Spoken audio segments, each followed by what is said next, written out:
Olá, eu sou o professor Luiz Antônio Peixoto Vale, da série Checkmate Global. Estou gravando hoje, 11/10/2022, o 108º vídeo da série complementar, juntando as peças e explicando o movimento. Como eu já disse, este não é um canal de notícias, mas de análise do jogo geopolítico a nível estratégico, para que compreendam esse jogo e possam se proteger nesta travessia entre duas realidades mundiais que já começou. Eu tenho optado em colocar menos figuras e narrar a informação, de forma que você possa ouvir este vídeo no carro ou enquanto faz uma atividade leve, como por exemplo, caminhar. Como são vídeos instrutivos que amarram as pontas do movimento do jogo, não podem ser pequenos e desconectados do conjunto, porque você perderia então a visão integral do jogo. Dessa forma, os vídeos possuem um tempo maior que a média que normalmente se tem na internet, mas podem ser ouvidos tranquilamente, com pausas para assimilação do conteúdo. O importante é que vocês ouçam do início ao fim e entendam. Há muitas mensagens subliminares nos vídeos face à restrição presente hoje nas redes sociais, daí a necessidade de ouvir com atenção, para quem tem olhos de ver e ouvidos de ouvir. Nos últimos meses, optei também por dar entrevistas em outros canais onde sou convidado. Lá, nesses canais, faço análises superficiais do jogo, mas que podem despertar o interesse das pessoas pelo assunto e fazê-las começar a se informar. Aqui, no canal, você tem um material completo, com profundidade e extensão. O objetivo é que vocês se informem e se preparem para a travessia em andamento, que vai de um contexto mundial que está desmoronando para outro que está se formando. Isso, naturalmente, está impactando sua vida e não há como impedir. No máximo, podemos mitigar os danos, e para isso você precisa de informação e discernimento, bem como pôr em prática as medidas acautelatórias que já mostrei aqui no canal. Mais vale uma gota de prática do que um oceano de teoria. Caso você seja novo no canal, recomendo fortemente, vou repetir, recomendo fortemente que você veja os vídeos anteriores, pois eles lhe darão a base para compreender todo o conteúdo colocado aqui no canal. Muitos têm me alertado, indignados, para o fato de que outros canais e produtores de conhecimento simplesmente copiam ou reproduzem a terminologia e ideias do meu canal sem dar o crédito devido. Usam as expressões checkmate, checkmate global, dominadores globais, resistência, catalisadores, pré-condições, etc., e todo o encadeamento de ideias aqui do canal, sem citar a fonte. Eu criei esta metodologia didática em meus artigos no ano de 2019. Foram 18 artigos publicados. Depois, eu fui divulgando-a também em várias entrevistas no canal do professor Ricardo Felício no início do ano seguinte, antes de abrir o canal, que ocorreu em maio de 2020. De lá para cá, aqui no canal, vocês têm toda a metodologia, toda a terminologia e todo o raciocínio dedutivo do jogo que está ocorrendo. Está tudo registrado aqui. Seguindo assim essas pessoas que copiam ou colocam as ideias sem citar a fonte, essas pessoas apenas reproduzem a palavra, mas não conseguem entrar ao espírito da letra. Não compreenderão o jogo, no máximo terão um entendimento intelectual incompleto. Para entender esse jogo a fundo, tem de se ter acessos que eles não possuem. Infelizmente, as pessoas agem desta forma e eu não quero entrar nesse debate, pois o importante é a mensagem seguir e ajudar as pessoas neste momento crítico. Essa é a missão do canal, ajudar pessoas durante a travessia. O canal chegou a 140 mil inscritos em pouco mais de 2 anos e são pessoas, em sua maioria, altamente qualificadas e atentas ao jogo.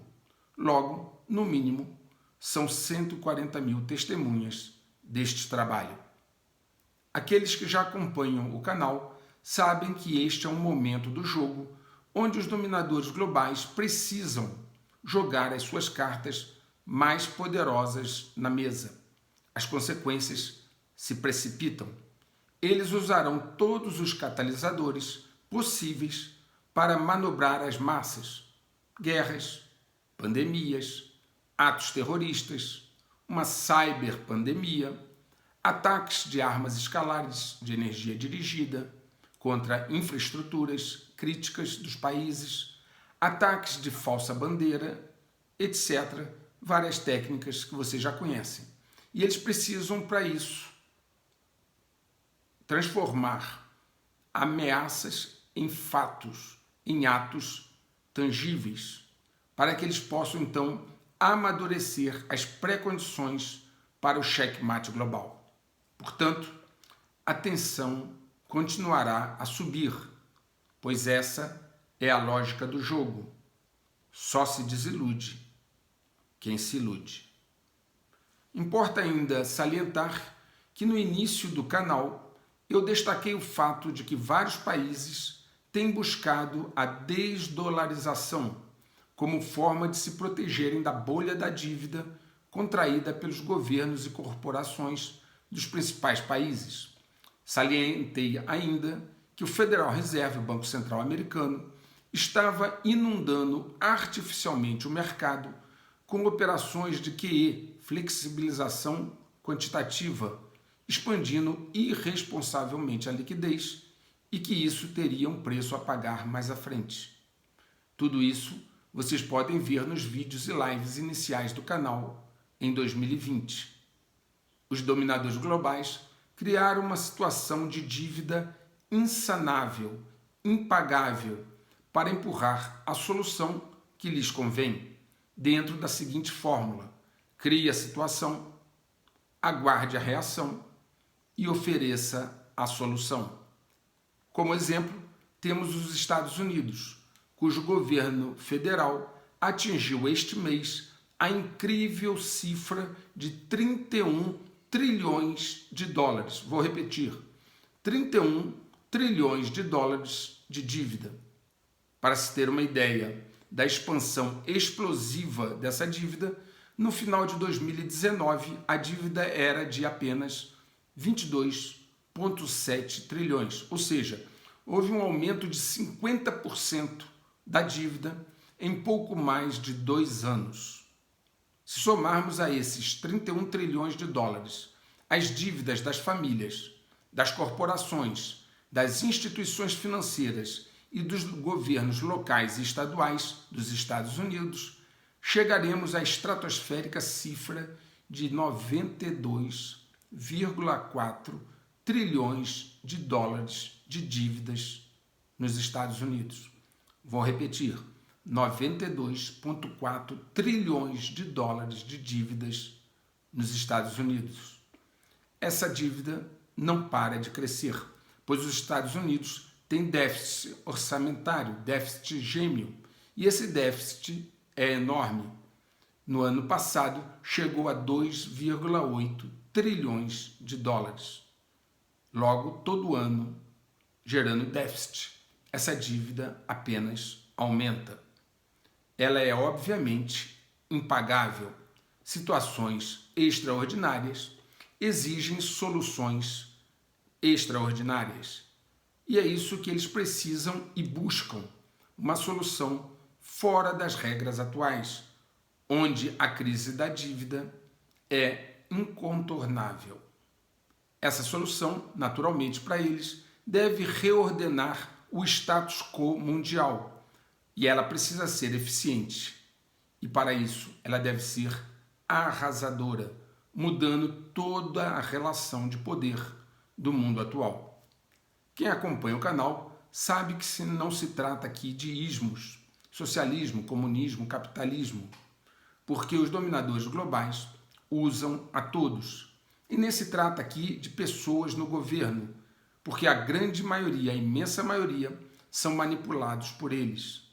Ao estudar o conteúdo do canal, se você for novo aqui, vai entender melhor. Um último aviso antes de começarmos o movimento das peças. O nível de desinformação na internet está muito elevado, pois isso é normal em operações de inteligência. Fala-se muito em ações da resistência, mas você precisa entender que, neste caso, sigilo e surpresa são essenciais numa guerra. Os planos verdadeiros jamais são divulgados e nem vazados. Lembre-se do exemplo de que eu já dei aqui, do desembarque na Normandia. Esta é uma guerra que ocorre há muito tempo, usando técnicas de guerra de quinta geração, e estamos apenas chegando ao seu auge decisivo. Vejam os vídeos do canal mais antigos, notadamente o número 9, sobre guerra de quinta geração. Vamos então agora ao movimento das peças, começando, como de costume, pelo cavalo. O Ártico, a cada dia, se torna mais importante estrategicamente.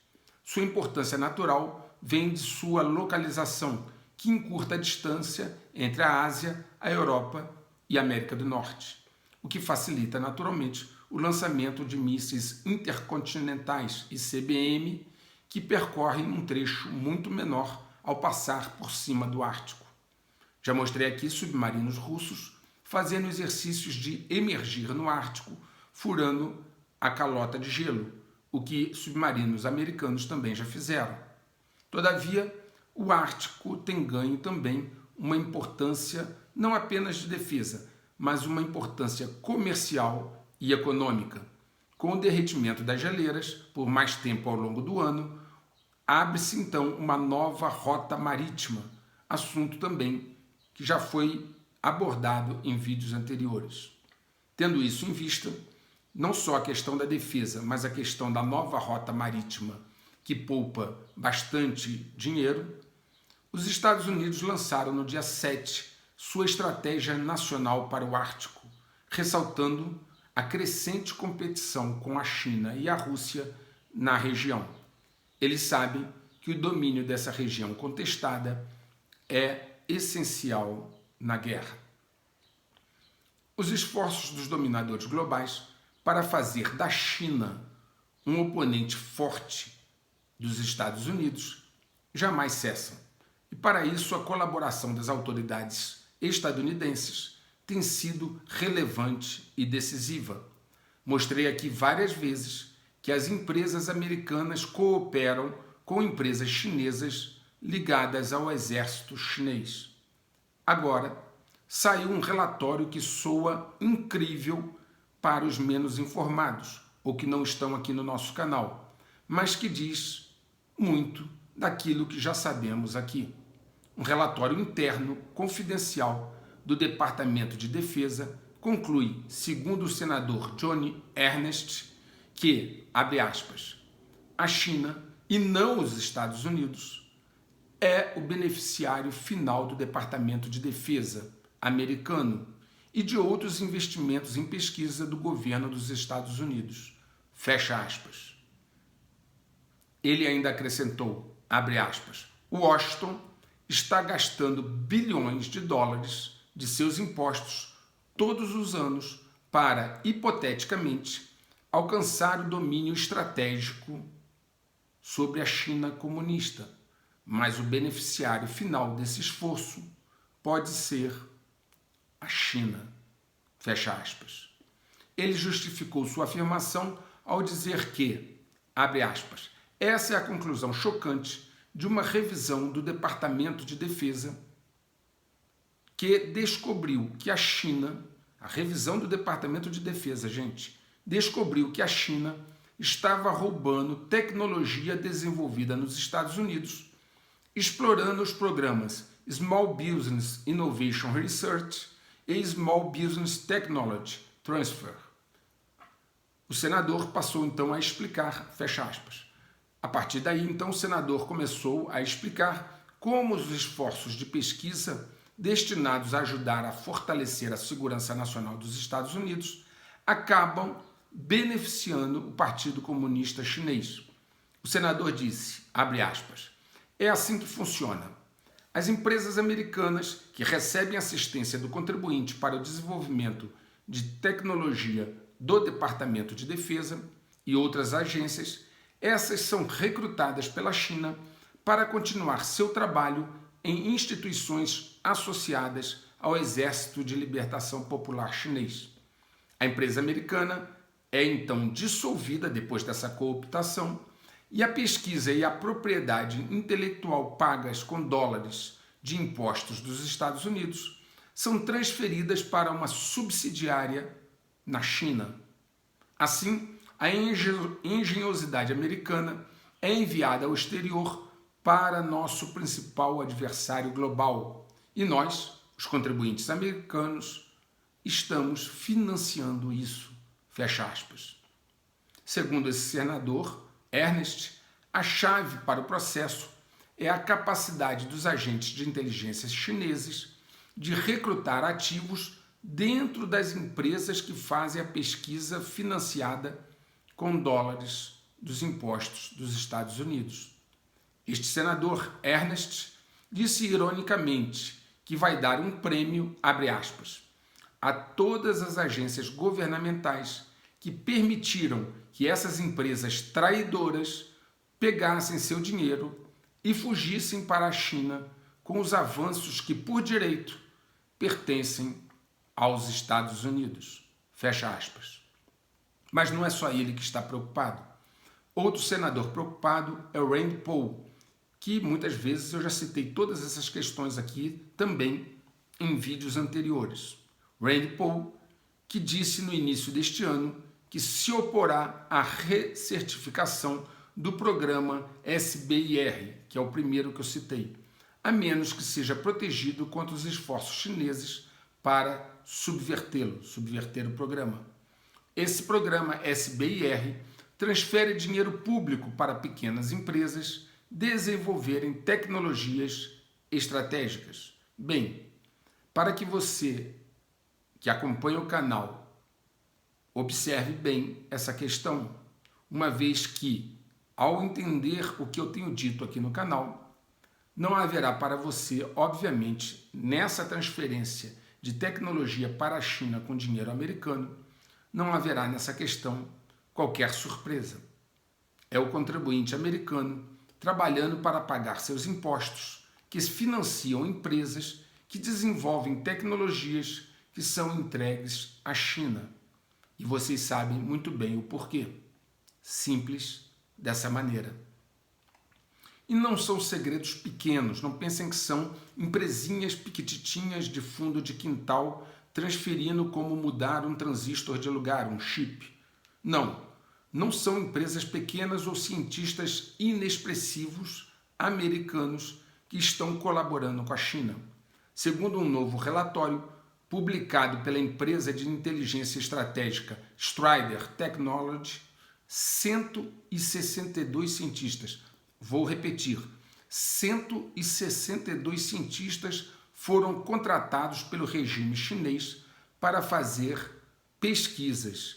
E eles trabalhavam antes, sabe aonde? Esses 162 cientistas trabalhavam no Laboratório Nacional de Los Alamos, um importante laboratório de segurança nacional dos Estados Unidos, onde as primeiras bombas atômicas foram desenvolvidas. Los Alamos é uma das maiores instituições científicas e tecnológicas do mundo e seus cientistas realizam pesquisas nas áreas de segurança nacional, exploração espacial, fusão nuclear, nanotecnologia e supercomputação. De acordo com o relatório, abre aspas, ex-cientistas de Los Alamos fizeram e continuam a fazer contribuições consideráveis aos programas hipersônicos de mísseis e submarinos da China, que apresentam uma série de riscos de segurança para os Estados Unidos e todo o mundo livre.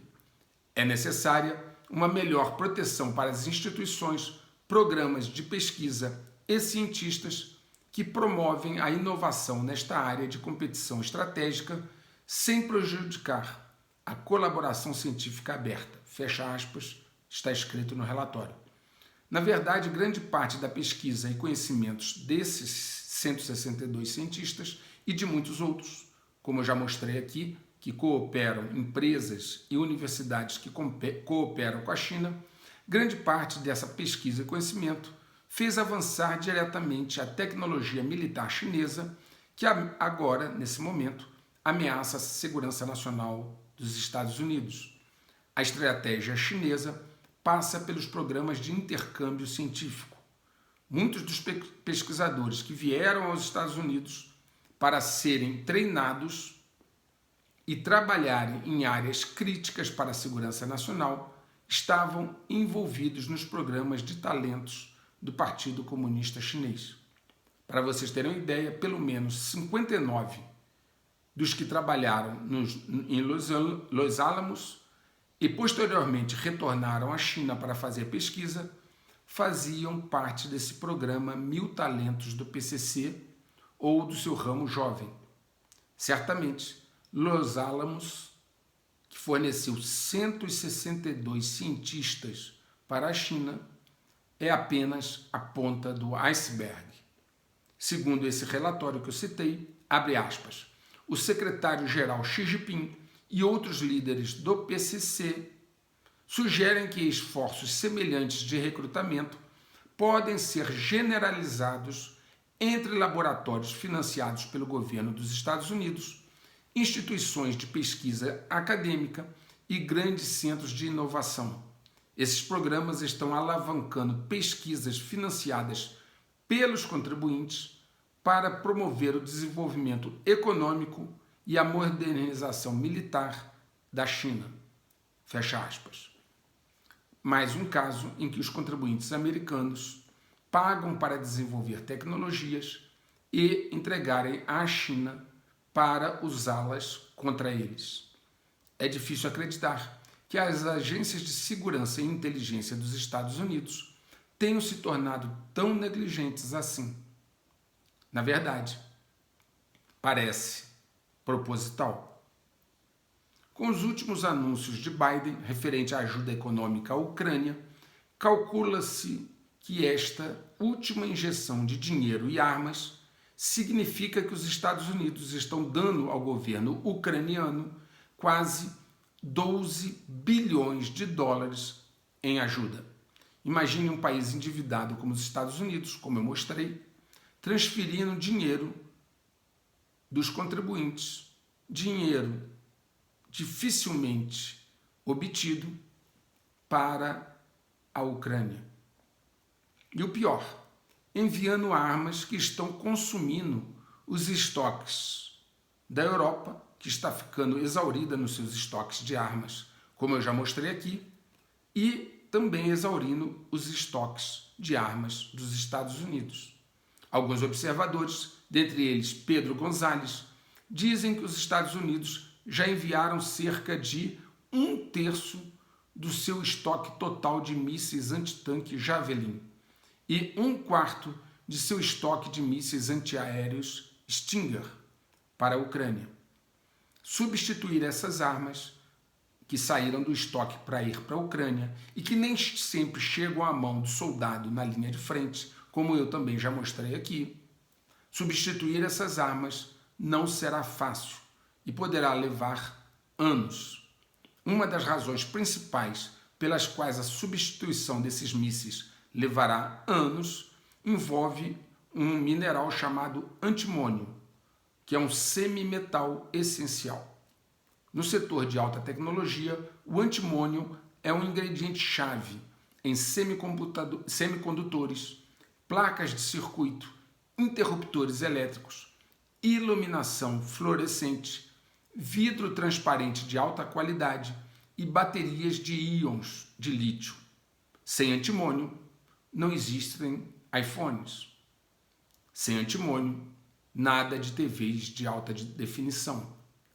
Agora vem outro fator crucial. O antimônio é a base da indústria bélica, pois é usado para fabricar praticamente todos os equipamentos militares imagináveis. Vou repetir, porque a grande maioria não sabe. O antimônio é usado para fabricar praticamente todos os equipamentos militares imagináveis, de mísseis a balas perfurantes, explosivos a óculos de visão noturna e até mesmo armas nucleares. Agora vem o detalhe mais preocupante. Os Estados Unidos não têm produção de antimônio. Os Estados Unidos não têm minas de antimônio. As maiores reservas deste mineral estão na China e na Rússia. Em 2021, a China tinha aproximadamente 480 mil toneladas deste semimetal. A Rússia tem a segunda maior reserva de antimônio, 350 mil toneladas. O restante das reservas do mundo podem ser encontradas na África do Sul, Tajiquistão, que é um país ligado à Rússia, e a Bolívia, 3 países, inclusive, onde inúmeras empresas apoiadas pela China podem ser encontradas minerando antimônio. Christopher Ecclestone, estrategista de mineração da Haugarten Company, com sede em Londres, disse durante um webinar que a demanda global por antimônio, que vocês viram é essencial para a vida moderna e para armas.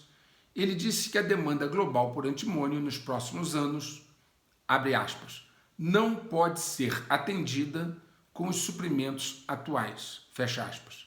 Ou seja, a demanda por antimônio não poderá ser atendida pelos suprimentos que existem hoje. Logo, dependerá dos estoques e de mais produção. Os Estados Unidos não produz, como eu acabei de falar, e seus estoques são mínimos. Isso significa, naturalmente, que os Estados Unidos terão uma forte dependência de fora do país, em particular da China, para suprir-se de antimônio e repor os seus estoques de mísseis e armas que tem enviado para a Ucrânia. A Perpetua Resources, uma empresa de mineração, disse que pode levar até 12 anos para voltar a produzir antimônio na mina de Stibnite, nos Estados Unidos, para uma escala de consumo. Ou seja, se os americanos começarem agora, daqui a 12 anos estarão produzindo em escala de consumo o antimônio. E até lá, como faz? Não produz nada e nem importa? Os Estados Unidos vão pedir o mineral para a Rússia e a China? Como pode ninguém da área de segurança nacional dos Estados Unidos ter visto isso? Será que essas remessas para a Ucrânia e o enfraquecimento dos estoques americanos obedece a uma estratégia? É proposital? Vocês que estão aqui no canal e já compreenderam o jogo, sabem muito bem a resposta. Como já era de se esperar, os referendos feitos pela Rússia nas 4 regiões que ela ocupa na Ucrânia tiveram como resultado a aprovação pela população dessas regiões da sua anexação à Federação Russa. Putin fez uma cerimônia com os líderes dessas 4 regiões, líderes que ele nomeou, claro, Lugansk, Donetsk, Kherson e Zaporizhia, e o legislativo da Rússia aprovou a anexação dessas 4 regiões que ficam na Ucrânia. Agora, pelo menos para eles, são um território russo, o que dá o pretexto para Putin responder com força total a qualquer ataque a essas áreas que eles consideram território russo. Vamos ver o que vai acontecer. Houve ataques com explosivos no fundo do Mar Báltico a 2 gasodutos russos que levam gás para a Alemanha, o Nord Stream 1 e o Nord Stream 2. O Nord Stream 2 já foi objeto de vários comentários meus em vídeos passados, destacando a importância estratégica dele para unir a Alemanha à Rússia, e na época eu disse que os Estados Unidos não toleraria essa aproximação entre a Alemanha e a Rússia. Muito bem. Segundo informações do jornal alemão Der Spiegel, calcula-se que dispositivos explosivos com efeito comparável a 500 kg de TNT devem ter sido usados para destruir os tubos dos 2 gasodutos. Esses gasodutos foram construídos por um consórcio de empresas que gastou bilhões de dólares, tendo como principal sócio a empresa russa Gazprom. Segundo informações divulgadas por essa empresa, o Nord Stream 2 sofreu perfurações, mas foi avariado de forma relevante.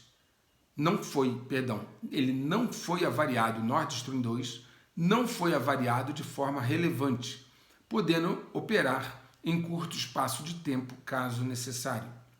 Já não foi o caso do Nord Stream 1. Com esse atentado, naturalmente, os europeus ficarão impossibilitados de receber gás russo por um bom tempo. A lógica de todo atentado é a pergunta simples: a quem isso beneficia? Numa análise simples, não parece ser aos russos e nem aos europeus do continente. A Alemanha está muito irritada com os altos preços que tem sido obrigada a pagar pelo gás que vem dos Estados Unidos, da qual se tornou dependente após a guerra da Ucrânia. Os Estados Unidos passou a entregar gás na Alemanha por um preço caríssimo depois que a Rússia parou de entregar. Claro, recebendo bastante dinheiro por isso, o que irritou e tem irritado a Alemanha, que diz que um país amigo não poderia cobrar preços tão elevados pelo gás. O ministro federal da Economia da Alemanha, Robert Habeck, criticou publicamente o alto custo do fornecimento de gás liquefeito para a Alemanha, dando a entender que países amigos estão se aproveitando da situação de vulnerabilidade da Alemanha. Interessante observar que o presidente Joe Biden prometeu no dia 7 de fevereiro impedir que o Nord Stream 2 se tornasse operacional se a Rússia invadisse a Ucrânia. Ele disse na época, no mesmo mês em que a Rússia invadiu a Ucrânia. Ele falou no dia 7, a Rússia invadiu no dia 24. Ele disse na época, então, Biden, abre aspas, se a Rússia invadir, não haverá mais um Nord Stream 2. Vamos acabar com isso. Fecha aspas. A repórter que o acompanhava, estranhando uma afirmação tão contundente, perguntou, abre aspas, mas como você vai fazer isso exatamente, já que o projeto está sob o controle da Alemanha? Fecha aspas. Biden respondeu, eu prometo a você, seremos capazes de fazer isso. Fecha aspas. Um ex-assessor do Pentágono, coronel aposentado do Exército, Douglas MacGregor, disse num podcast conhecido que os culpados mais prováveis por trás das explosões no oleoduto Nord Stream são os Estados Unidos e a Grã-Bretanha. Ele disse que qualquer hipótese exclui os alemães e russos, que são os mais prejudicados. Sugeriu que, tirando os russos, apenas os Estados Unidos e a Marinha Real Britânica tinham capacidade para realizar esse ataque. Segundo a porta-voz do Ministério das Relações Exteriores da Rússia, Maria Zakharova, a OTAN realizou exercícios usando equipamentos de alto mar na área onde vazamentos de gás nos oleodutos foram detectados. Zakharova aparentemente estava se referindo ao exercício Báltico de Operações 22, que ocorreu no Mar Báltico, promovido pela OTAN. Ele ocorreu em junho de 2022 e pretendia demonstrar as capacidades de caça às minas do bloco militar, de acordo com um comunicado da Marinha dos Estados Unidos. Em particular, também esse exercício da OTAN procurou experimentar veículos submarinos não tripulados. Muito bem, as investigações ainda estão em andamento para identificar os autores deste atentado. Mas não houve só ele. Houve também um ataque que a Rússia classifica como terrorista à ponte que liga a Crimeia à Rússia. Um caminhão explodiu, causando grandes estragos e provocou 3 mortes. O trânsito na ponte foi restabelecido em aproximadamente 24 horas, mas ainda há grandes danos que estão sendo reparados e a ponte não voltou ao seu estado normal. Após reuniões com funcionários de segurança e inteligência, o presidente russo Vladimir Putin disse que a inteligência ucraniana estava por trás do ataque.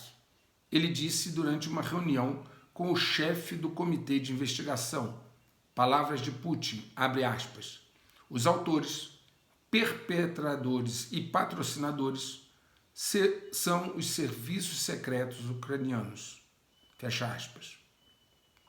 De acordo com o chefe desse Comitê Nacional de Investigação, Alexander Bastrakin, o ataque foi organizado pelos serviços de segurança ucranianos que foram auxiliados por alguns cidadãos russos e estrangeiros. Ele acrescentou que o Serviço Federal de Segurança, FSB, já identificou os suspeitos envolvidos no ataque. O assessor de Zelensky, Mikhail Podolyak, postou no Twitter dizendo que a explosão é só o começo. A Câmara Baixa do Parlamento Russo, conhecida como Duma, se pronunciou no dia 8 de outubro da seguinte maneira, abre aspas, o ataque terrorista na ponte da Crimeia não é mais apenas um desafio, mas uma declaração de guerra sem regras. Fecha aspas. Foi assim que o parlamento russo entendeu esse ataque à ponte que liga a Crimeia à Rússia. Dias depois, a Rússia respondeu com mais de 80 mísseis atingindo várias cidades ucranianas, inclusive a capital, Kiev. Aparentemente, a autocontenção de Putin está acabando e a pressão para que ele use armas decisivas começa a surtir efeito. De fato, a temperatura está subindo e a Rússia não tem dado sinais de recuar. Aliás, pelo contrário. Recentemente, foi anunciado um novo comandante-geral das forças russas na Ucrânia.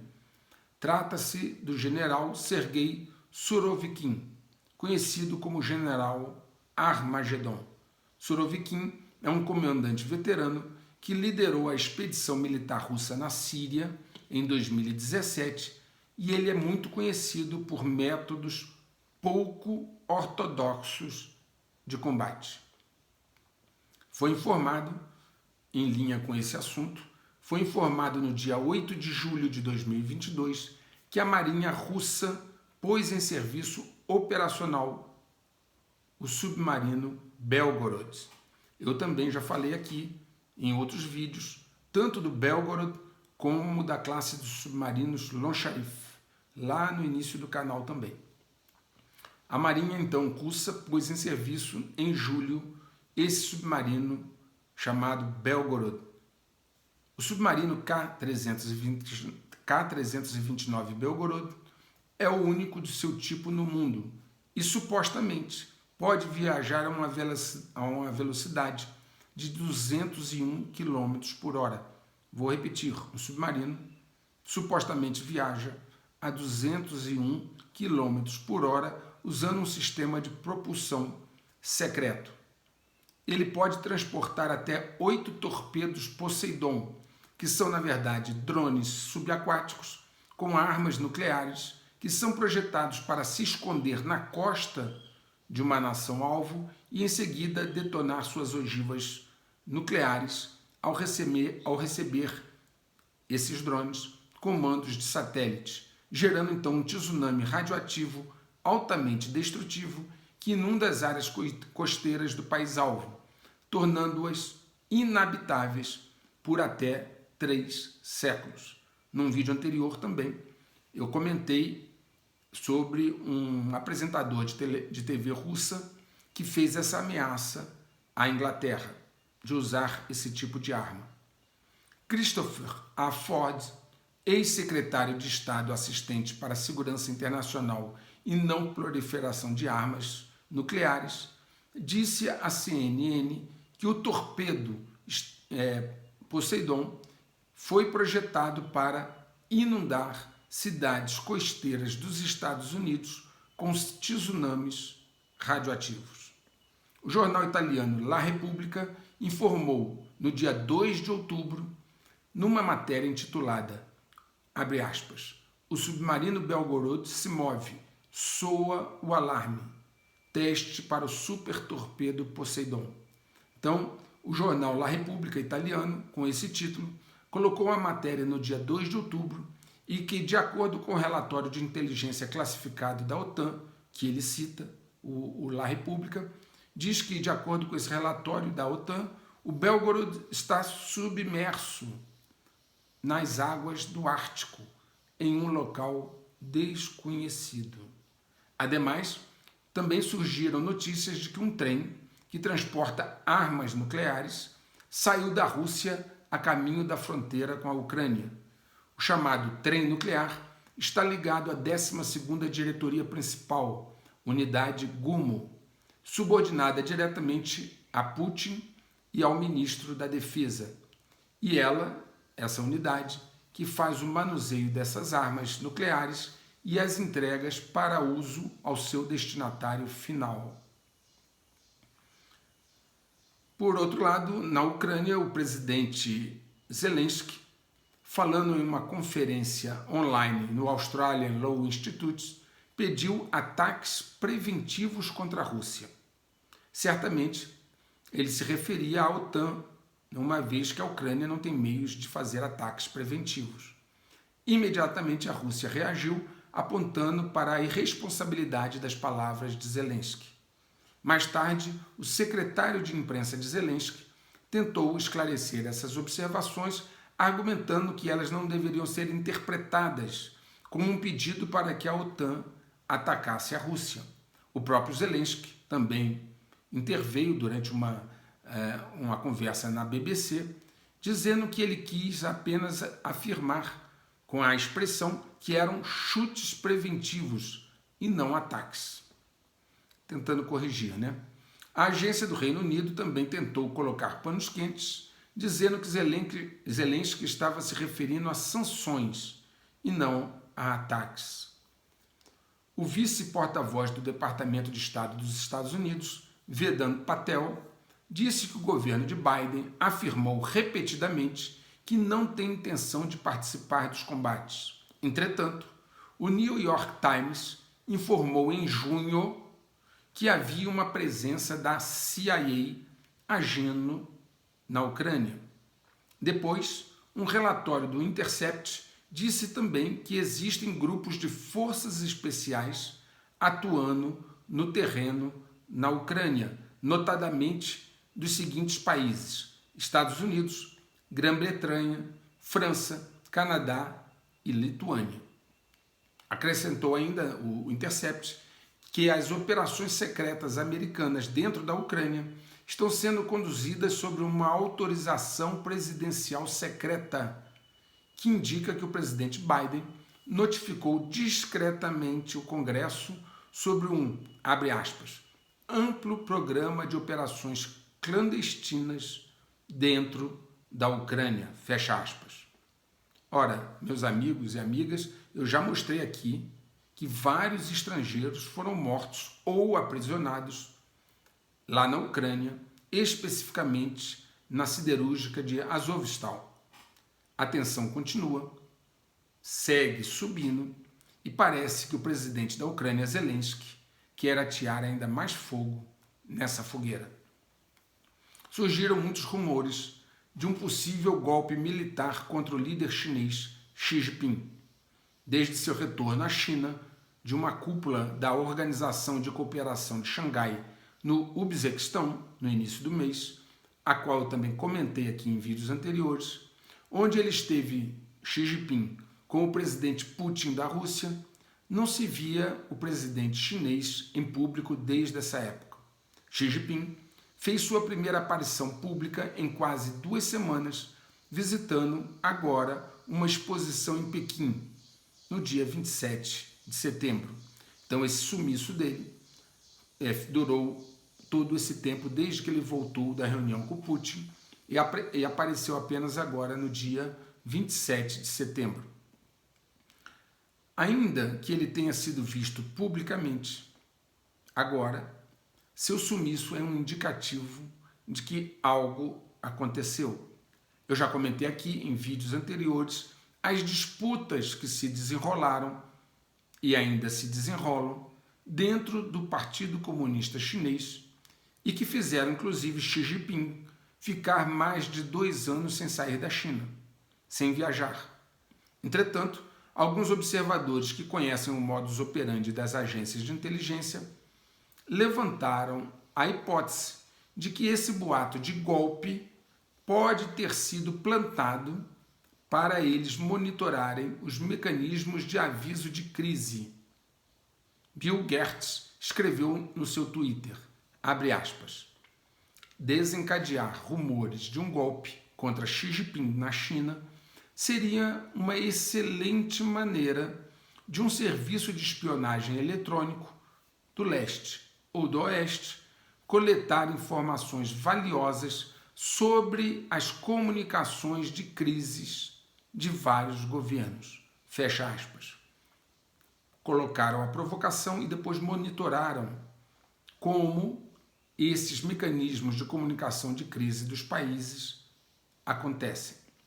Já outros analistas acreditam que Xi Jinping simulou um golpe contra si mesmo para poder criar um pretexto para prender adversários e anular questionamentos na reunião do partido este mês, onde ele pretende conquistar o seu 3º mandato. Segundo um jornal indiano, após a volta do encontro com Putin, 6 membros sêniores de alto nível do PCC foram presos ou sentenciados à prisão sobre acusação de corrupção. Então vejam, logo que ele retornou do encontro com Putin, Xi Jinping prendeu 6 membros sêniores do Partido Comunista Chinês.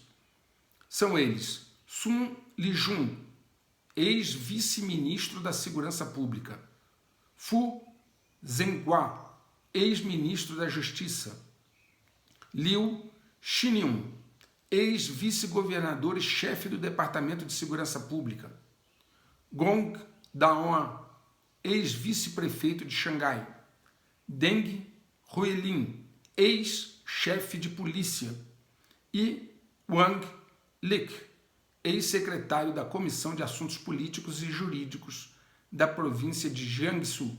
Vejam que não são pessoas quaisquer, pessoas que tinham ocupado níveis importantes dentro do Partido Comunista Chinês e foram presos logo após Xi Jinping retornar à China. Na China, o jogo é astuto. Se essas considerações estiverem certas, seja para monitorar os sistemas de crise de outros países ou para ter um pretexto para prender adversários, sempre há uma estratégia por baixo. Eles jogaram a isca para ver quem mordia. Vamos aguardar o resultado da reunião do Partido Comunista neste mês para ver quem ficará com o poder na China. Agora, uma coisa é certa. Xi Jinping não é tolo. Ele não chegou lá à toa. Ele sabe aproveitar cada oportunidade para destruir seus adversários. A campanha anticorrupção de Xi Jinping, visando os setores imobiliário e bancário, foram amplas e vigorosas. Para vocês terem uma ideia, quase 5 milhões de pessoas, incluindo funcionários do próprio Partido Comunista Chinês, empresários e cidadãos comuns, 5 milhões de pessoas foram pegos nas investigações anticorrupção de Xi Jinping. Vários empresários, inclusive, ficaram por longo tempo desaparecidos. Mais recentemente, o PCC instituiu uma campanha de prisões de 100 dias antes da reunião do partido, que começará agora em outubro. Essa campanha de 100 dias começou no dia 25 de junho. Somente nessa campanha de 100 dias, que começou em 25 de junho, foram presos 1,4 milhão de pessoas. Vou voltar. Em 100 dias, numa campanha antes da reunião do partido desse mês, uma campanha que começou 25 de junho, eles prenderam 1,4 milhão de pessoas. No entanto, nem todos os presos eram criminosos. Com a perspectiva de queda no crescimento do PIB chinês para menos de 3% e o descontentamento crescente do povo e militares com a inadimplência imobiliária e os bloqueios de Covid, talvez esses indiciamentos de milhões seja o bode expiatório ideal para que Xi Jinping saia ileso dessa insatisfação popular, pondo a culpa nos outros e conquistando seu terceiro mandato à frente do PCC. Muito bem, vamos agora falar dos movimentos da peça Torre. Eu tenho alertado aqui para uma bolha do mercado de ações já há algum tempo. Mostrei que não faz sentido ações de empresas se valorizando significativamente sem que os lucros das empresas estivessem neste patamar.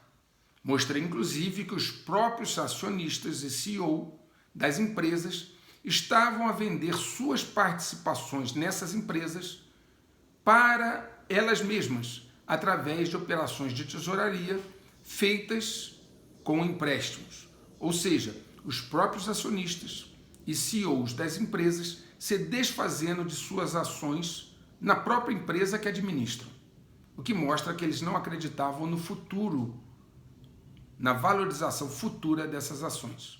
Muito bem, eu falei isso em vídeos anteriores, ok?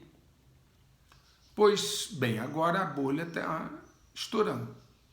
O estrategista-chefe de ações dos Estados Unidos, do Morgan Stanley, Michael Wilson, disse em uma entrevista no dia 26 de setembro na CNBC que ele está convencido de que uma recessão nos lucros corporativos está chegando e que pode ser pior do que uma recessão que ele disse, entre aspas, normal. E ele ainda falou, abre aspas, achamos que é impossível evitar uma recessão nos lucros e é isso que importa para as ações, fecha aspas. Ele ainda acrescentou que as empresas estão evitando demitir pessoas devido à escassez de mão de obra, o que faz com que os índices de desemprego não apontem de forma realista o que está por vir, uma vez que as empresas estão contendo as demissões. Não é só ele, muitos têm dado esse aviso, como eu venho mostrando no canal. O investidor bilionário Stanley Druckenmiller disse em uma cúpula de investidores em Nova York no dia 28 de setembro que ele está preocupado que a crise econômica que persegue os Estados Unidos possa ser pior do que uma recessão comum.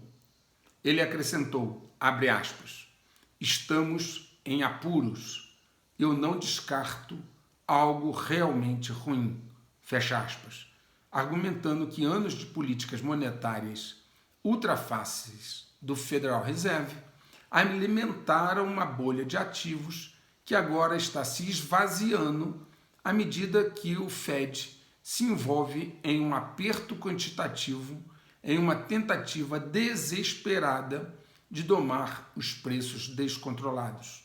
Ou seja, vocês que me acompanham sabem, naquelas operações de QE do Federal Reserve, onde ele recomprou títulos e inundou o mercado com dinheiro, aumentando a liquidez, criou uma bolha, porque parte desses recursos foram direcionados para a Bolsa.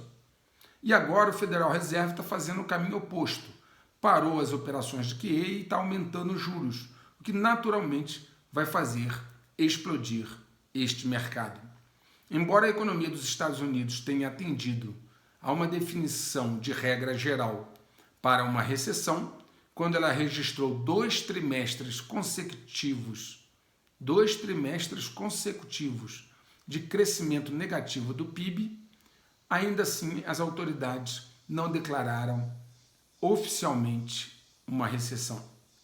Entretanto, vários economistas que não estão preocupados com as definições das autoridades insistem que a economia dos Estados Unidos já está em recessão, com a única questão real sendo quanto tempo durará e quão profunda ela será. A diretora do FMI, Kristalina Georgieva, disse que acredita que 1/3 do planeta, vou repetir, 1/3 do planeta entrará em recessão em 2023. O FMI bateu recorde na concessão de empréstimos a países, o que alarmou naturalmente todo o mercado. Segundo o Financial Times, no final de agosto, o volume de empréstimos desembolsados pelo FMI, era de 140 bilhões de dólares em 44 programas separados. Não é só uma questão econômica, mais do que está inserido nela. O sistema financeiro internacional começou a apresentar alguns sintomas preocupantes, e eu venho avisando desde o início do canal também todos os motivos e causas que podem levar a um debacle do sistema financeiro internacional. Agora estamos vendo alguns movimentos de alguns bancos centrais que já sinalizam que esse momento crítico se aproxima. Enquanto há uma inflação desenfreada nos Estados Unidos e na Europa, que o Banco Central americano tenta diminuir, minimizar com aumentos contínuos de juros para conter a demanda, vimos o Banco da Inglaterra fazer um movimento estranho, uma verdadeira capitulação à realidade do mercado. O Banco da Inglaterra simplesmente capitulou, se julgou derrotado pela realidade do mercado e não do discurso fácil de uma autoridade. O que o Banco da Inglaterra fez? O Banco da Inglaterra se tornou o primeiro banco central a reiniciar operações de QE, flexibilização quantitativa, em uma operação de compra de títulos do governo inglês. Falei bastante dessas operações de QE, como eu já disse no início do canal. O Banco da Inglaterra ainda alertou no seu comunicado, prestem atenção, para o que ele chamou de, abre aspas, risco significativo para a estabilidade financeira do Reino Unido. Foi assim que o Banco da Inglaterra justificou o reinício de recompras de títulos do governo inglês e aumentando a liquidez do mercado, que vai, obviamente, alimentar a inflação do Reino Unido, já bastante alta. Mas vejam o que ele escreveu, prestem atenção. Ele justificou dizendo que havia, abre aspas, risco significativo para a estabilidade financeira do Reino Unido. Isso, claro, fecha aspas. Isso se a turbulência no mercado de títulos do governo continuasse. Ademais, ele chamou a atenção para um aperto das condições de financiamento e redução do fluxo de crédito para a economia real. Muito bem. De acordo com o Financial Times, a quebra no mercado de títulos ingleses se manifestou em milhares de fundos de pensão que enfrentaram demandas urgentes de dinheiro adicional. A situação é difícil, pois o Banco da Inglaterra, ao querer salvar o mercado, reiniciando as operações de QE, e provavelmente terá que emitir moeda, a Libra, ele vai inundar o mercado de liquidez, praticamente eliminando qualquer chance de conter a enorme inflação que assola o Reino Unido e que devasta a sua economia. Tudo isso no momento em que estamos indo para o inverno e vocês sabem o que isso significa em termos de crise energética. Não sem motivo, muitos apostam que outros bancos centrais, na medida que a situação se agrava e os investidores correm para longe, terão de fazer o mesmo até a corda romper. O ex-guru do Federal Reserve de Nova York, Mark Cabana, alertou que o Federal Reserve dos Estados Unidos poderia seguir os passos do Banco da Inglaterra, pois, abre aspas, o Fed quer perseguir cegamente sua busca para obter inflação para baixo, mas a deterioração do funcionamento do mercado ou o crédito congelado pode levá-los a intervir. Fecha aspas. Outro que se pronunciou foi Zoltan Pozsar, e ele alertou explicitamente que o próximo mercado a quebrar, depois do inglês, será o mercado de tesouro dos Estados Unidos, ou como ele disse, abre aspas, o colapso dos títulos do Tesouro americano é um risco crescente, fecha aspas. Outro que acendeu o sinal vermelho foi Peter Schiff. Ele disse que acontecerá o mesmo nos Estados Unidos com relação ao Fed. Ele disse o seguinte, abre aspas, não me importa o quanto ele queira latir sobre ser duro com a inflação. No final do dia, ele não vai morder. O Fed é um tigre de papel e dobrará tão rapidamente quanto o Banco da Inglaterra quando for confrontado com uma crise real. Fecha aspas. Muitos também estão preocupados não só com o Banco da Inglaterra e o Federal Reserve dos Estados Unidos, mas eles estão muito preocupados também com as consequências para o Banco Central Europeu, devido à situação precária que o sistema na Alemanha está agora. A questão básica é que se os fundos de pensão se tornarem inadimplentes e por isso o Banco da Inglaterra interferiu, o sistema bancário pode ser fortemente impactado. O sistema bancário é um negócio movido à base de confiança. Se a confiança em um banco ou no apoio ilimitado das autoridades a este banco desaparece, começa então uma corrida bancária. Já se sabe que alguns bancos começam a dar sinais de estresse.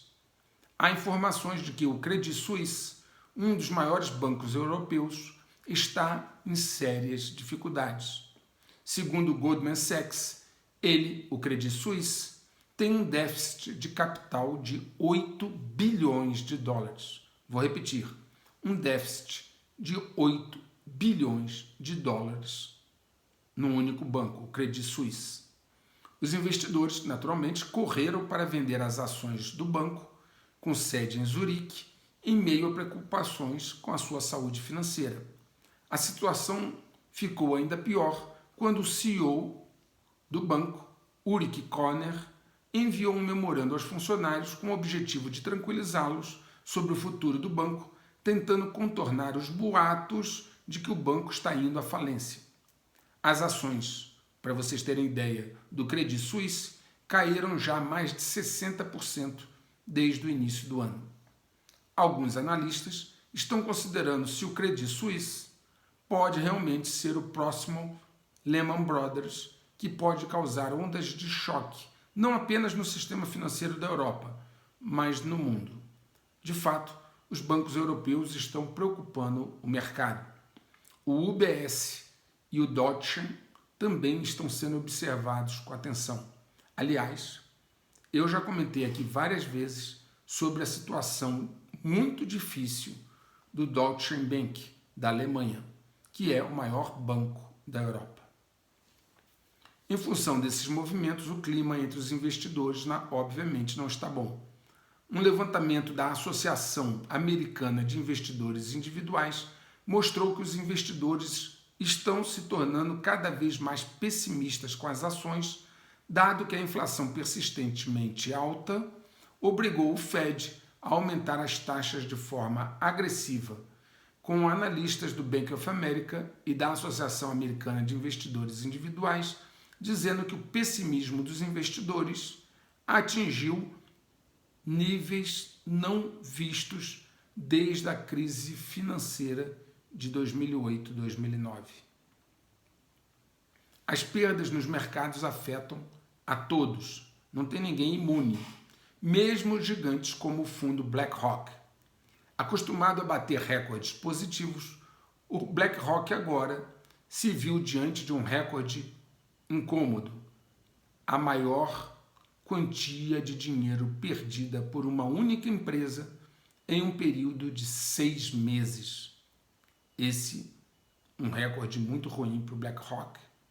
Para vocês terem uma ideia, no primeiro semestre deste ano, o BlackRock perdeu 1,7 trilhão de dólares, vou repetir, 1,7 trilhão de dólares em dinheiro dos seus clientes. Claro que isso não é suficiente para quebrar o fundo. Vocês sabem que o BlackRock administra um valor muito alto de dinheiro e o seu computador Aladdin, que administra também carteira de vários outros fundos de investimento, o Aladdin administra 30 trilhões de dólares em ativos. Isso não é suficiente para quebrar o fundo, mas arranha muito a sua credibilidade.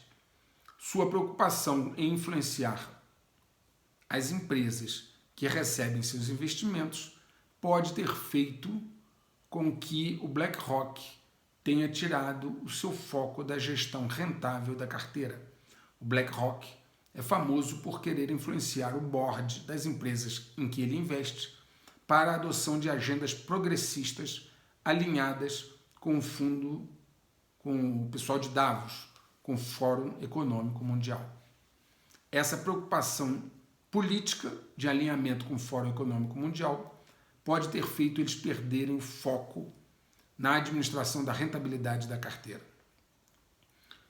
Esse aumento contínuo de juros nos Estados Unidos, promovido pelo Fed, tem provocado um refluxo de capitais em direção ao dólar americano. Isso fez o dólar se fortalecer perante várias outras moedas, como o euro, a libra e o yuan. Esse movimento torna as exportações chinesas mais baratas. Com a crise interna que contrai a demanda dentro de suas fronteiras, a China torna-se cada dia mais dependente das suas exportações.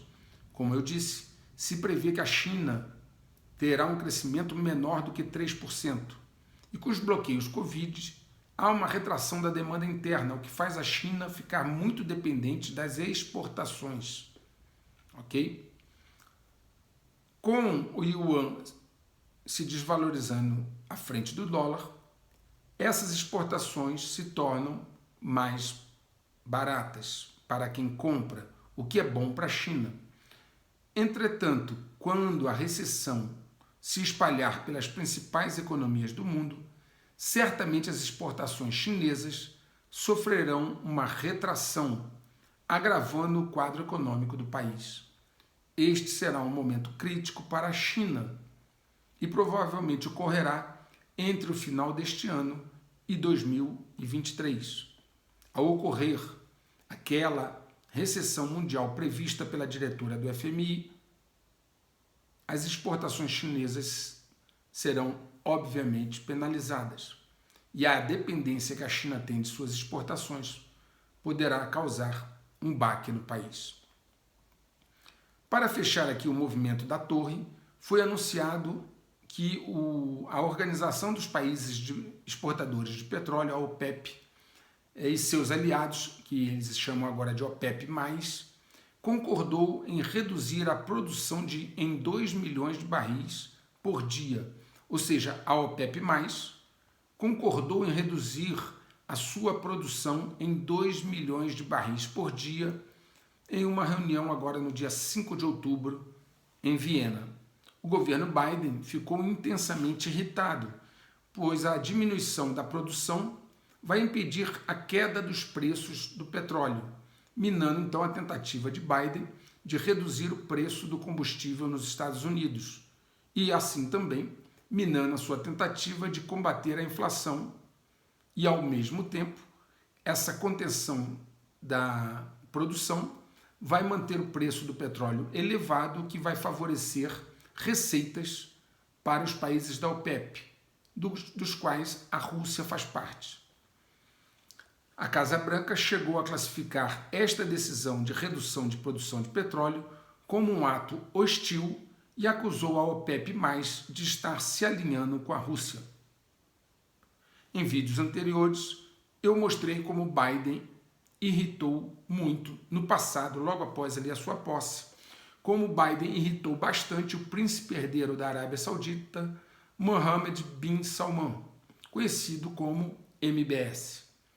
Todos os árabes perceberam o quanto MBS ficou chateado com Biden. A Arábia Saudita e outros países árabes começaram então a se aproximar do BRICS, notadamente se aproximando da Rússia e da China, desfazendo, em parte, paulatinamente, uma aliança antiga com os Estados Unidos. Agora, então, parece que o petróleo será usado como arma geopolítica contra Biden.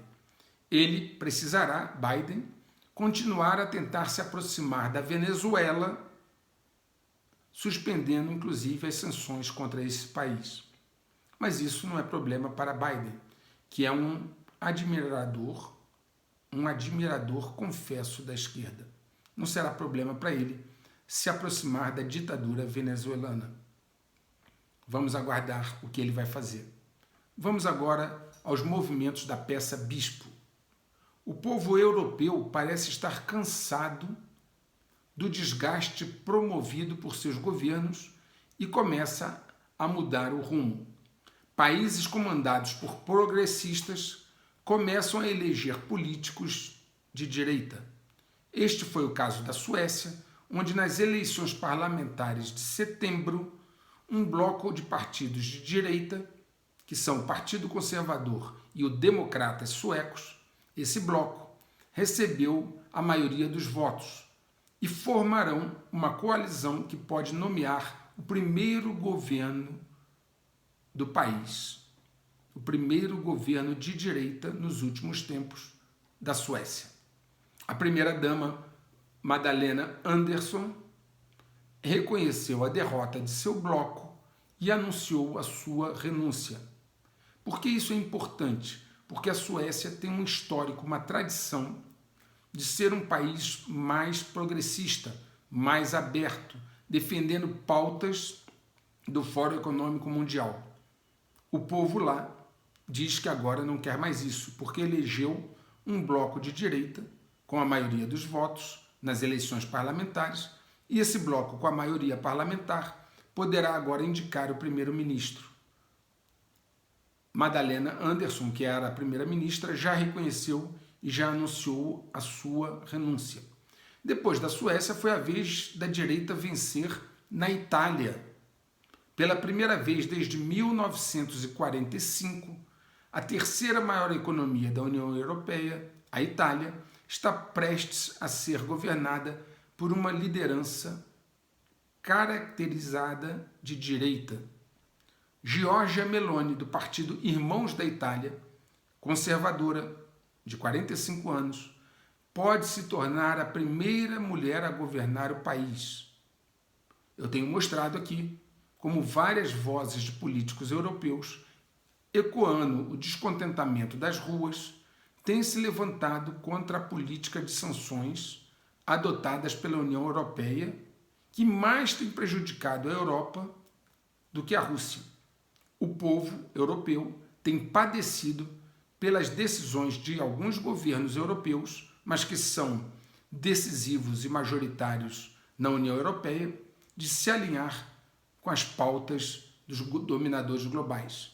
O povo lá percebe que essas pautas dos dominadores globais, que os seus governos têm seguido, causam mais prejuízo a eles do que aqueles que pretendiam atingir, que é a Rússia. Eu já mostrei aqui várias autoridades europeias indignadas com essa situação. E o povo está votando então agora na direita. Votou na Suécia e votou na Itália. Vejam que coisa interessante.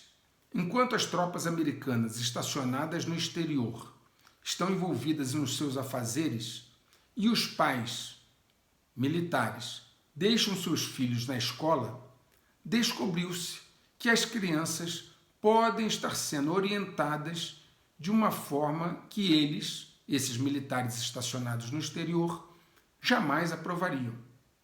De acordo com o relatório da Claremont Institute, as aulas do Departamento de Atividade Educacional do Departamento de Defesa ensinam às crianças ativismo racial, ideologia de gênero e ocultação de questões de gênero das famílias.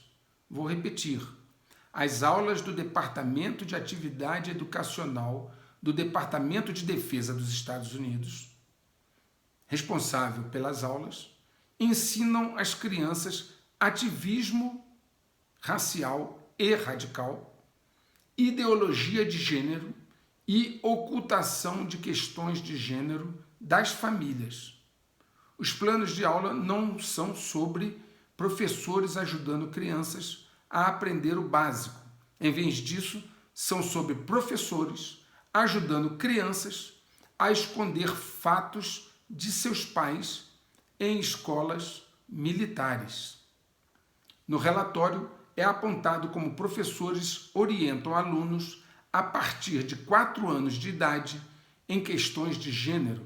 O relatório diz o seguinte, abre aspas, há muito tempo, os pais dão como certo que cultivar uma identidade sexual estável é a chave para o desenvolvimento individual. Nossas escolas militares pensam que perturbar uma identidade estável é a chave para a educação.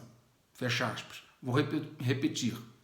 Nossas escolas militares pensam que perturbar uma identidade estável é a chave para a educação. Isso está escrito no relatório. O Claremont Institute, que fez o relatório, observa que nenhuma das áreas de foco de estudo enfatiza matemática, engenharia ou qualquer outra forma de excelência acadêmica e nunca define termos como, por exemplo, indicadores-chave de desempenho. Ou seja, desempenho, indicadores de desempenho não importa, muito menos matemática ou qualquer outra coisa. O que está sendo feito é a conquista de corações e mentes dentro das escolas militares. O relatório conclui da seguinte maneira, abre aspas, os futuros cidadãos, filhos e filhas de militares dos Estados Unidos, se tornarão muito mais parecidos com seus professores do que com seus pais. Fecha aspas. É o governo Biden jogando pais contra filhos nas famílias de militares. E isso, obviamente, está sendo implantado em vários países e será implantado também aqui no Brasil, no futuro, se for permitido. Os escândalos de espionagem estrangeiras nos Estados Unidos parecem não acabar nunca. Já mostrei vários aqui, vários desses escândalos de espionagem estrangeira dentro dos Estados Unidos, conseguindo obter informações estratégicas dos Estados Unidos. É incrível a facilidade que encontram em penetrar em áreas estratégicas nos Estados Unidos. Recentemente, um júri federal em Chicago condenou um cidadão chinês e ex-reservista do Exército, de nome Shi Zhaokun, de 31 anos. Ele, esse cidadão chinês, reservista do Exército americano, foi considerado culpado em 3 acusações. Shi chegou aos Estados Unidos com um visto de estudante F1 em 2013. Ele estudou engenharia elétrica no Illinois Institute of Technology, em Chicago. Em 2016, Xi se alistou nas reservas do Exército dos Estados Unidos como especialista em E4, respaldado em um programa que, segundo declarações do Departamento de Justiça, abre aspas, autorizou as Forças Armadas dos Estados Unidos a recrutar certos estrangeiros legais cujas habilidades são consideradas vitais para o interesse nacional. Fecha aspas. Eu pergunto a vocês, o que um cidadão chinês que estudou engenharia elétrica tem de habilidade vital para o interesse nacional americano? Como ele se tornou reservista do exército americano, tendo acesso a tantas informações? Muito bem. Tudo isso é como eu expliquei na denúncia do senador lá no início do vídeo. Se aproveitam de intercâmbio acadêmico para introduzir e infiltrar o sistema americano. Os órgãos de vigilância, os órgãos de segurança e vigilância dos Estados Unidos são muito eficientes para prender conservadores, como eu já comentei aqui em vídeos anteriores, sobre a atuação da contra-inteligência do FBI. Mas esse mesmo sistema é bem lento para achar espiões estrangeiros.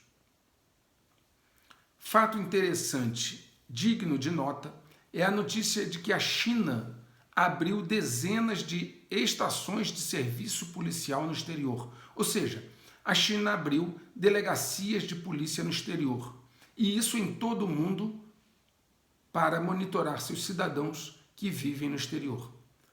A Europa abriga a maioria das delegacias de polícia chinesas, com localizações espalhadas por todo o continente, em lugares como Londres, Amsterdã, Praga, Budapeste, Atenas, Paris, Madrid e Frankfurt. A América do Norte também abriga 4 dessas estações ou delegacias de polícia, com 3 locais, em Toronto e 1 em Nova York. Ao todo, existem 54 delegacias de polícia da China desse tipo em 30 países diferentes. É o poder de vigilância chinês se expandindo pelo mundo, com a anuência das autoridades. Vamos então agora falar um pouco do Brasil. O mês de setembro foi muito importante, como eu disse que seria. Numa guerra global de 5ª geração, pelo domínio do planeta, o Brasil, com suas riquezas naturais, passou a ser ainda mais cobiçado.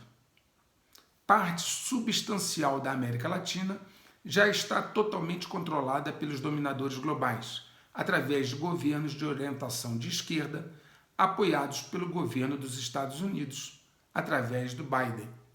Ele não esconde, Biden, seu apoio a esses governos de esquerda, enquanto ele, Biden, é hostil a governos de direita. A ingerência em assuntos internos do Brasil pelos Estados Unidos tem se intensificado desde que o secretário de Defesa americano Lloyd Austin veio ao Brasil em julho dizer que os militares brasileiros precisavam estar sob controle civil e respeitar a democracia. Na semana da eleição de primeiro turno da eleição presidencial, essa ingerência americana tornou-se ainda mais acentuada, com 3 falas em sequência. Na segunda-feira, 26 de setembro, o porta-voz do Departamento de Estado, Ned Price, disse à BBC News Brasil que, abre aspas, como parceiro democrático, os Estados Unidos acompanharão as eleições de outubro com grande interesse, fecha aspas. No dia seguinte, terça-feira, o porta-voz já da Casa Branca, a Karine Jean-Pierre, afirmou em coletiva de imprensa que os americanos monitorariam a eleição no domingo e expressou preocupação com a escalada de violência política nas ruas, reforçando a fala, então, do Departamento de Estado no dia anterior, de que tudo isso seria vigiado. Depois, na quarta-feira, então, temos segunda, terça e na quarta-feira, faltando 4 dias para as eleições presidenciais, o Senado dos Estados Unidos aprovou uma resolução apresentada pelo senador Bernie Sanders, e outros 5 senadores democratas para, abre aspas, defender a democracia no Brasil, fecha aspas. Como se esse assunto fosse uma competência deles, defender a democracia no Brasil. Bernie Sanders, conhecido senador democrata, né? Ele é bem conhecido, Bernie Sanders, por ser bem de esquerda. Ele deixou claro que o Senado dos Estados Unidos, através daquela resolução, orientava a Casa Branca a condicionar as relações diplomáticas com o Brasil ao que eles entendem como respeito à democracia e aos direitos humanos, que é um conceito deles, a forma como eles interpretam isso. James Green, historiador da Brown University e presidente do Washington Brasil Institute, disse sobre esta resolução do Senado americano, abre aspas, é a primeira vez em muitas décadas que vemos esse tipo de resolução em relação ao Brasil. Isso não aconteceu nem mesmo durante a ditadura militar. Fecha aspas. Palavras do James Green. Nessa reportagem da BBC, foi afirmado o seguinte, abre aspas, a expectativa é que os Estados Unidos reconheçam o resultado da urna o mais rapidamente possível após o anúncio do vencedor pelo TSE, no próximo domingo ou no dia 30 de outubro, em caso de segundo turno. Fecha aspas. Ora, facilmente deduz-se do que foi escrito na reportagem que o resultado da eleição seria imediatamente reconhecido pelos Estados Unidos e seus satélites europeus e que qualquer contestação seria considerada um atentado à democracia, ensejando a possível ruptura de relações com os Estados Unidos, uma medida extrema cujo único objetivo era inibir e desestimular, até mesmo impedir, qualquer questionamento contra a lisura do pleito presidencial. Qualquer manifestação, qualquer expressão que levantasse dúvidas sobre o resultado do pleito seria rotulada, obviamente, como um atentado à democracia, ensejando retaliações dos Estados Unidos, provavelmente, e dos seus satélites europeus. Uma ingerência vergonhosa que não recebeu do governo brasileiro qualquer reação minimamente honrosa. Essa passividade com que o governo brasileiro, não só esse, como todos nos últimos séculos, receberam e se curvaram a palpites e pitacos de estrangeiros, é impressionante. É impressionante como isso acontece. Se os Estados Unidos ou qualquer satélite europeu dele, Grã-Bretanha, França, Alemanha, der um pitaco sobre a política interna da Rússia ou da China, toma um coice na mesma hora. Aqui, silêncio total. Vivemos um momento estranho, onde Biden e o governo dos Estados Unidos apoiam um candidato de esquerda e Putin e a Rússia apoiam um candidato de direita. Para quem entendeu o jogo, não há surpresa alguma, pois sabem para quem muitos no governo americano e nos governos canadense e europeus trabalham. Vocês sabem para quem essas peças, porque são peças, inclusive descartáveis, você sabe que essas peças nos governos americanos, canadenses, europeus e outros, vocês sabem para quem que eles trabalham. Não é o povo desses países, mas uma grande parte de seus governos. O Brasil encontra-se numa encruzilhada decisiva, onde terá de escolher como vai passar por esse momento de travessia mundial, onde o modelo anterior está se desfazendo e o modelo novo ainda não foi fixado.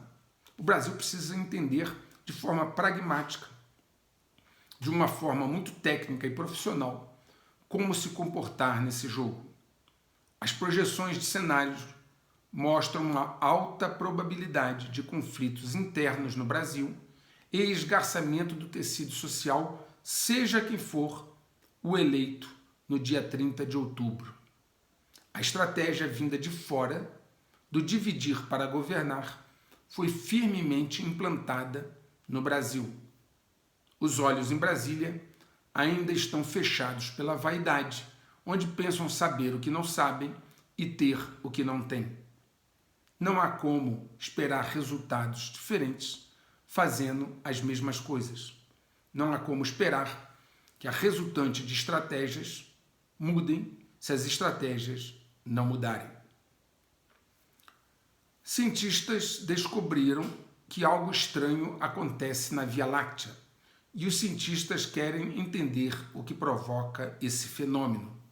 É como se as estrelas da nossa galáxia boiassem em uma piscina e, de repente, alguém atirasse uma gigantesca pedra, quase 400 vezes o tamanho do Sol, provocando ondulações naquela água. Vocês já viram aquelas ondulações quando você joga uma pedra num lago, por exemplo, ondulações que começam do centro em direção à periferia. Essas ondas de energia impactam todo o sistema. Paul Macmillan, astrônomo da Universidade de Lund, na Suécia, disse o seguinte, abre aspas, podemos ver que essas estrelas oscilam e se movem para cima e para baixo em diferentes velocidades, fecha aspas. Ou seja, é como se elas estivessem na superfície de um lago e com essa energia ondulante vindo do centro, elas ficam se movendo para cima e para baixo. Interessante observar, naturalmente, que o impacto dessas ondas de energia no sistema, que essas não só no sistema galáctico, mas o impacto dessas ondas de energia no sistema solar precisam ser entendidas e medidas. É muito importante acompanhar o impacto dessas ondas de energia no sistema solar e como elas podem afetar o planeta e a vida que está nela. As variáveis exógenas sempre se superpõem às variáveis endógenas. Eu tenho falado para quem tem olhos de ver e ouvidos para ouvir, para quem quer entender. O jogo está sendo jogado, quer se goste ou não. Não haverá surpresas para quem está aqui no canal e já entendeu o jogo. O tempo avança rápido, o tempo hoje. Não é mais ocasião para se tentar, muitas vezes, convencer ou explicar a nécios que se recusam a entender o que está acontecendo. Eles arcarão com as consequências da sua omissão. Deixem que os mortos enterrem os seus mortos. O efeito dominó está em finalização. Na medida que a cada movimento um novo dominó cai, ele empurra o outro para a queda seguinte. Todo jogo acaba ou muda de fase. O checkmate global avança inexoravelmente para a finalização. Um grande abraço a todos vocês. Muito obrigado.